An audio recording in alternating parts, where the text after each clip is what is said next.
सुबह खबर आई कि जेबीटी टीचर्स भर्ती मामले में सजायाफ्ता ओपी चौटाला की मुश्किलें और बढ़ गई हैं। ओपी चौटाला को पैरोल देने के मामले में एक बार फिर से केजरीवाल और उपराज्यपाल नजीब जंग के बीच तलवारें निकल आई। लेकिन शाम को ही एलजी ऑफिस ने इस पूरे मामले पर स्पष्टीकरण जारी कर दिया। यानी जो मुद्दा सरकारी सूत्रों से सुर्खियां बटोर रहा था, एलजी ने उसे सबके सामने रख दिया। एलजी के मुताबिक उन्होंने 5 अक्टूबर के दिन ही चौटाला की पैरोल की अर्जी को खारिज कर दिया था। एलजी ने अपने स्पष्टीकरण में यह भी लिखा कि क्योंकि चौटाला को इस साल 4 अप्रैल से 5 मई तक पैरोल दी जा चुकी है, जिसके बाद उसे आगे 28 मई तक भी बढ़ाया गया, लेकिन उसके बाद से अगली बार पैरोल लेने के लिए 6 महीनों का जरूरी समय अंतराल नहीं बीता है, लिहाजा इसी आधार पर चौटाला की अर्जी को खारिज किया जा चुका है। उपराज्यपाल ने अपने स्पष्टीकरण में यह भी बताया कि किसी भी सजायाफ्ता कैदी को पैरोल देने का अधिकार सिर्फ और सिर्फ उनके ही अधिकार क्षेत्र में आता है।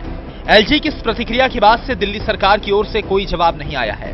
हालांकि सुबह के वक्त सरकारी सूत्रों से यह जानकारी मिली थी कि केजरीवाल ने एलजी को चौटाला पैरोल मामले की फाइल लौटाई है।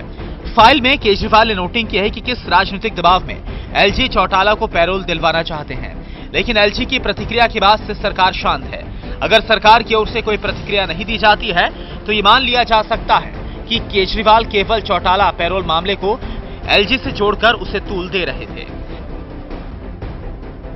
तरुण कालरा, टोटल न्यूज, दिल्ली।